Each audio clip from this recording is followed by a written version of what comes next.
O espírito do cais. Em uma isolada vila de pescadores, onde o mar se encontrava em constante bramido e os ventos carregavam a bruma salgada, Graça esperava ansiosamente o retorno de seu marido, Samuel. Ele havia partido para uma das longas viagens no mar aberto, algo que ele fazia frequentemente, mas dessa vez os dias se transformaram em semanas e o barco não retornava. A vila era pequena, com casas de madeira desgastada pela salinidade e ruas estreitas cobertas de areia e seixos. Graça morava em uma casa à beira-mar, um pouco afastada da vila. A casa antiga, marcada pelo tempo e pela influência dos ventos, parecia uma extensão do próprio mar, com telhado inclinado que parecia lutar contra as tempestades recorrentes. A angústia de Graça tornou-se um lamento constante. O retorno de seu marido Samuel era aguardado com fervor, mas as semanas se arrastavam e a esperança ficava cada vez menor. Uma noite, durante uma tempestade feroz, ela encontrou um barco quebrado e danificado na praia, próximo à sua casa. O barco não era de Samuel, mas a visão do destroço trouxe à tona uma sensação de pavor e desespero. Na ausência de respostas, Graça se viu consumida pela tristeza e pela angústia. Ela passou a vagar todas as madrugadas pelo cais, seus passos ecoando no silêncio da noite. As ondas do mar batiam na costa com um som monótono e inquietante, e o vento cortava o ar com um frio desolador. Graça percorreu o cais noite após noite, seus olhos vasculhando a escuridão na esperança de avistar a silhueta de Samuel, ou de encontrar algum sinal que pudesse explicar o seu desaparecimento. A cada madrugada, ela caminhava entre os postes de luz enferrujados e os barcos abandonados, suas roupas de luto balançando ao vento. A escuridão parecia engolir cada canto do cais, e o mistério do mar se tornava mais profundo a cada passo. Seus pensamentos giravam em torno de Samuel, o amor que sentia e a esperança desesperada de vê-lo retornar. Uma noite, enquanto Graça caminhava sozinha, uma figura misteriosa apareceu à distância. O contorno dessa figura parecia se fundir com a névoa e a chuva, e Graça não conseguia distinguir se era uma ilusão criada pela sua mente perturbada ou se era uma presença real. Fato é que a figura desapareceu tão rapidamente quanto havia surgido, deixando Graça com um sentimento perturbador, como se aquela presença fosse uma mensagem ou um sinal vindo das profundezas do mar.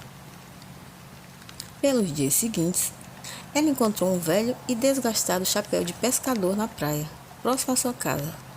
O chapéu tinha o nome Samuel gravado em uma etiqueta desbotada.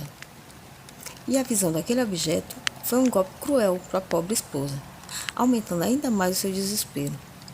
Ela sentia que estava se afundando em um abismo de incerteza e medo, mas ainda assim continuava a vagar pelo cais todas as noites, guiada por uma esperança teimosa e uma necessidade angustiada de encontrar o marido perdido.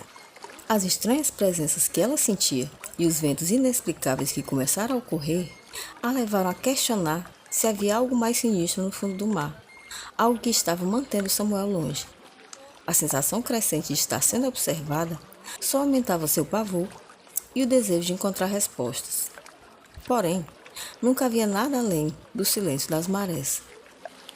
À medida que o tempo avançava, aquela presença enigmática do cais se tornava cada vez mais palpável, e Graça sentia que algo estava prestes a mudar para sempre.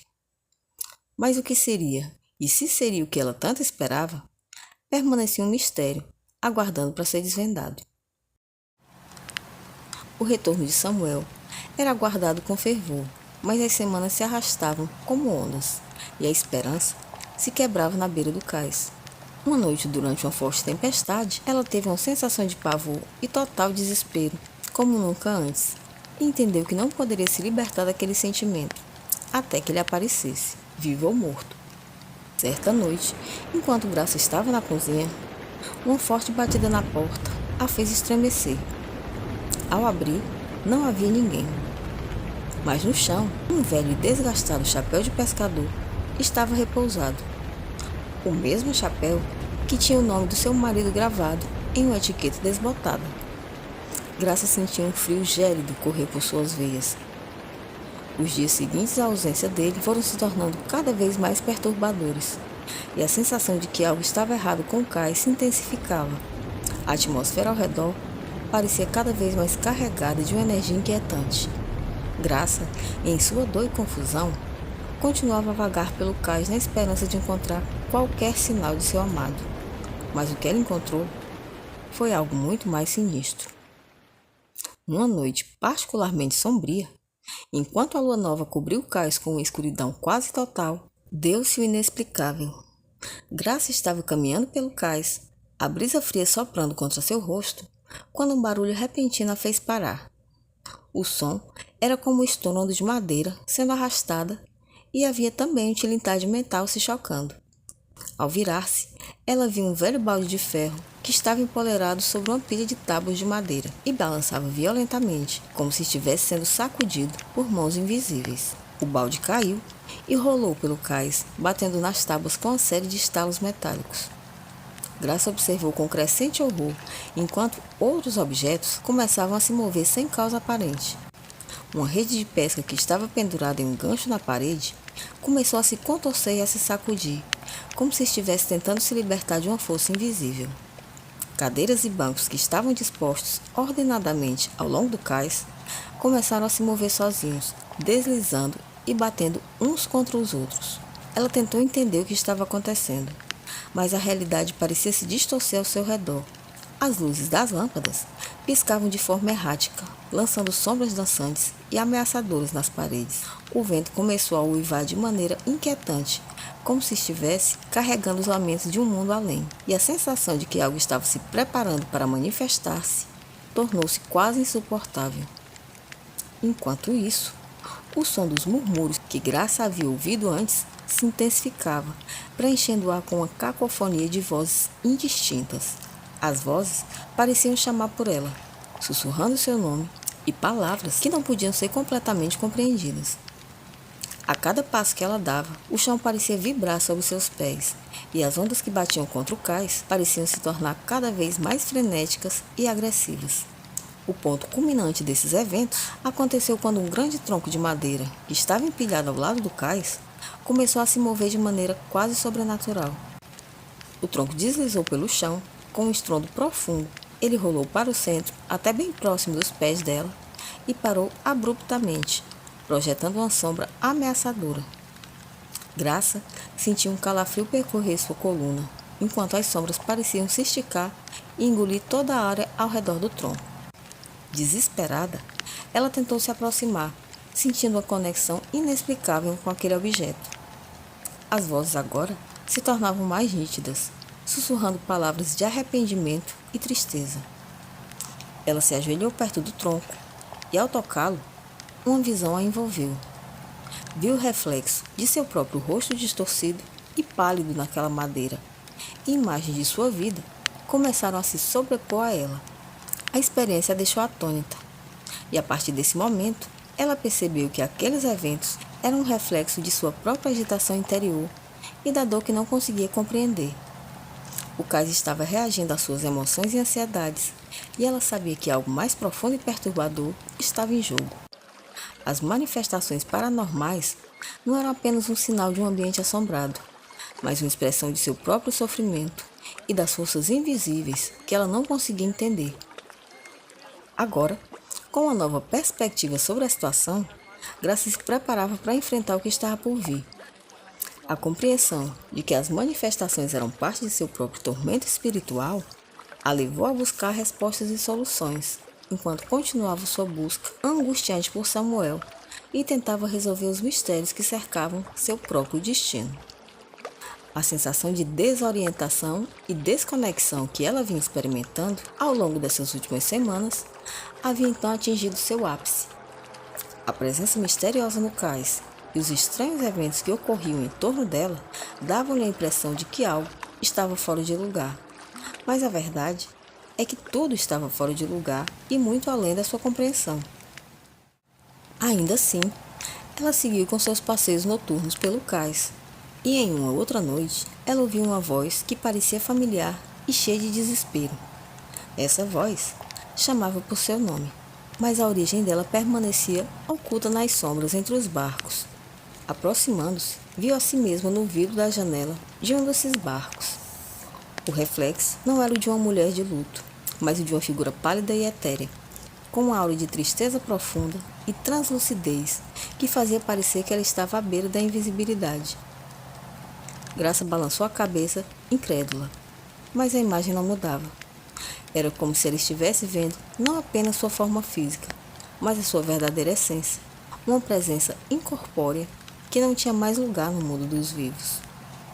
Desesperada, em choque, Graça começou a lembrar dos estranhos acontecimentos ao longo das últimas semanas. O fato de ninguém parecer notar sua presença, os objetos que se moviam sozinhos quando ela se aproximava, e a sensação de que ela estava sempre fora do alcance das outras pessoas. As peças do quebra-cabeça então começaram a se encaixar. O seu reflexo etéreo era uma evidência clara de que ela havia se tornado algo além da vida. No mesmo instante, a realidade se impôs a ela. Graça entendeu que estava morta e havia se transformado no fantasma do cais. Seu coração, ou o que restava dele, estava pesado com a dor e o arrependimento de não ter encontrado Samuel.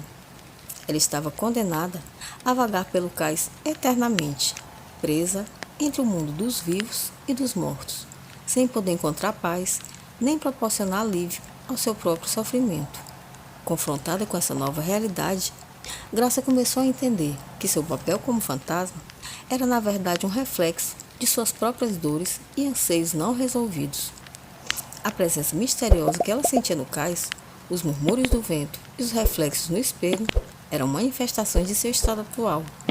Ela estava destinada a ser uma vigia eterna do cais, seu espírito preso entre as ondas e os ventos que agora a cercavam. Mas enquanto sua busca pelo seu amado Samuel continuava, Graça sabia que sua jornada para a aceitação e a resolução estava apenas começando, e que a verdade sobre sua morte e sua nova existência como fantasma ainda precisava ser completamente desvendada e aceita por ela mesma.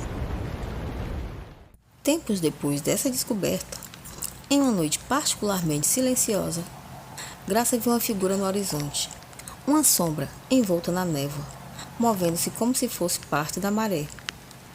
A figura se aproximou lentamente e, à medida que o nevoeiro se dissipava, ela viu o rosto de Samuel.